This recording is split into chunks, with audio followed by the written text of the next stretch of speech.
We've got Laura Jolly on the show from Xledger. If you've ever come across Xledger, you've probably come across Laura, and she's agreed to come on and talk about bank automation and what Xledger does with this. Now, there's some things that I think you need to be doing if you've got accounting, finance, tech now, which is into automating something in the bank. But I believe that Xledger goes a bit above and beyond. So, Laura, look, what is it that you cover through some automation with Xledger, bank specific? Bank specific. So just as you said, mid-market now there is an expectation that usually is statements with most major banks. We tick that box like most of the players in the mid-market. But again, as you allude to, we do go above and beyond that. So from our bank automation rules to kind of automate those statements, but even further that we actually have a BACS integration built into the system, meaning that those BACS payments can be done through an automated process directly from the system without the need of downloading files from the system and then uploading them into the bank. Potentially that one getting muddled up, the wrong one going in, is there changes? We do all of that within the system. So yeah, we go above and beyond that standard statement integration. Cool. So yeah, so bank feed. I mean, I call them bank feeds. Statement integration, pretty much the same thing, right? You're bringing in the transactions, but you said there's some automation around that. So is that using bank rules, or have you got any smart kind of, maybe not AI, but smart kind of bots in there that are helping you direct those transactions to where they need to go? Yeah, so it's user defined rules, but it uses the information off that statement. With our rules as well, you can do all of the things you would do on a normal transaction. So all of your kind of GL analysis, VAT on there. If it's a supplier or a customer, it can go to all of those. So a lot of them I have seen, they probably have advanced since I last seen it in a different system. It can post to one place, but doesn't really have all of the information that you need. With Xledger, it still captures everything that you need on a transaction, making that it's a lot more efficient. I've had clients that have kind of 80-90% of their bank statement they don't touch anymore. It just automatically goes through, and it's a kind of, once it's set up, that's it. It's kind of runs itself on a daily basis, and kind of removes that inefficiency of having to repetitively post transactions.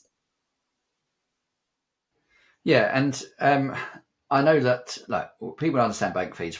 Payments are a big thing now, so that's something we're seeing in I guess the app ecosystems. We're seeing it directly into products, but there's a frustration in that every product seems to work slightly differently. You've got ones that use open banking, or there's ones that use virtual accounts. You have to jump in and out of products. You can do some approvals in one, but the bank information sits in another, and it starts getting really confusing of what's the right product for them. Keeping it all in one place makes sense, but talk us a bit through how the bank payment side is unique, I guess, for Xledger. So with it, Xledger is unique because it's all within Xledger. There's not going to another system. There's not going into the bank. It is all done within that one system. So from, once your invoice is kind of ready for payment, all of that approval, multi-level approval is done within Xledger. So again, there's no need to try and direct people to different areas. All of the validation is done within Xledger, so it's checking that the details match in the system. Has it got all of the right details? For example, do you have a bank account stored for that supplier? And then all of the transmission across to the bank is all done through an automated process within Xledger. With it, the user just needs to approve. Once it's fully approved and verified, you sit back and Xledger takes over. We found it especially beneficial for smaller organizations as well, because if people are on leave, they've not necessarily got a big team to fall back on for those approvals, meaning that someone can, if I was going on holiday next week, I can approve that payment run this week, and it just goes out when that payment is due, rather than trying to have to kind of, right, I need to scramble around and find someone else to do this, who else has got bank access, and just makes that life a little bit simpler. Yeah, that makes sense, and you start to wonder why you have to go through this complexity for the other types of systems. Although that comes down to limitations in the core finance system generally. So, what did talk about the actual payment triggers? Like a bit technical here, but we used to, as I said earlier, you've got virtual accounts, you've got open banking, but you use the BACS payment rails, don't you? Yeah, currently we have backs available. So we use an integration that's native within Xledger. So currently it is just backs, but we are developing that further. So there's going to be, hopefully sooner rather than later, but kind of watch this space, same day and foreign currency payments coming within the platform as well later this year. So we are developing that. We just find because we're focus more on the mid-market, backs kind of suits their needs, means they can meet all their cash flow requirements, they can plan ahead, but we are developing that further as well. Yeah, that's becoming a must. I assume, has this come about from requests from your clients, or are you trying to, similar to, I guess, your ESG reporting, which is a bit of a differentiator, are you trying to get ahead with this? Yeah, we have started seeing it, especially with a lot of the apps that kind of are in the kind of smaller ecosystem, but we haven't really seen it in the mid market. So we're trying to get ahead.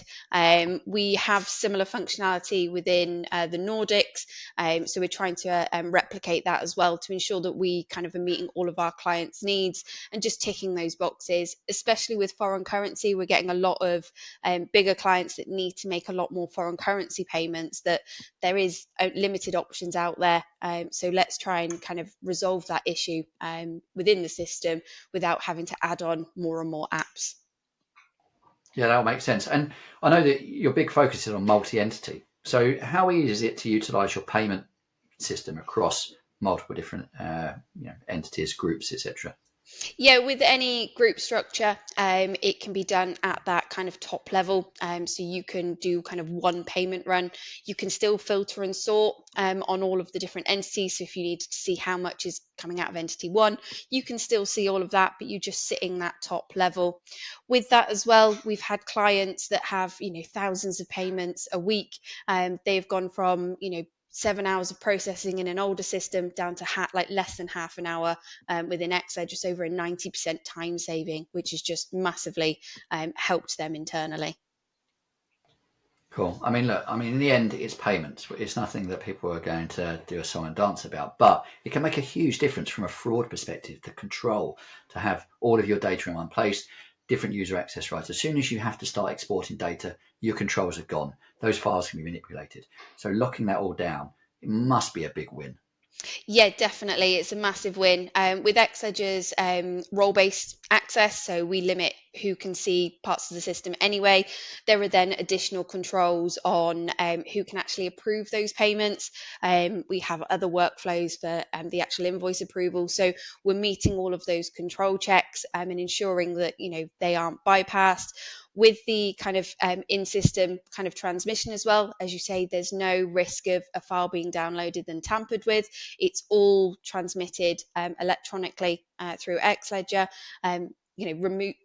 essentially removing that risk. Yeah, and if you're doing outsourcing, as we've talked about before, on these episodes, you you don't have to handle client money. You don't have to have access to their bank. You've got it all segregated in the finance system that you control. They have to approve. So yeah, your governance regarding this must be pretty high end. So yeah, it seems very positive. Yeah, we get great feedback from our accounting partners, especially that they can kind of remove that requirement from their hands and it's the client's responsibility. The accountant has done all the checking, has done all the validation, but it just means that it's the client's decision at the end of the day what is going to be paid, and it kind of, as you say, removes that burden from the accountant and puts it back on the client. It is a quick and easy process as well. We have our mobile app which it can be approved on as well, meaning that they can do that out and about. So business owners that aren't necessarily sat at a computer all day, while they're on the train, while they're waiting for the next meeting, they can go in and approve those on the go, which again is a big win. Cool. Look, thanks, Laura, for coming on and talking us through that. It sounds like it's a big positive, and it's got future development to come. So yeah, if you're, we've said it before, if you're doing outsourcing and you're looking in the mid-tier space, there seems to be one system at least you need to be checking out. Thank you.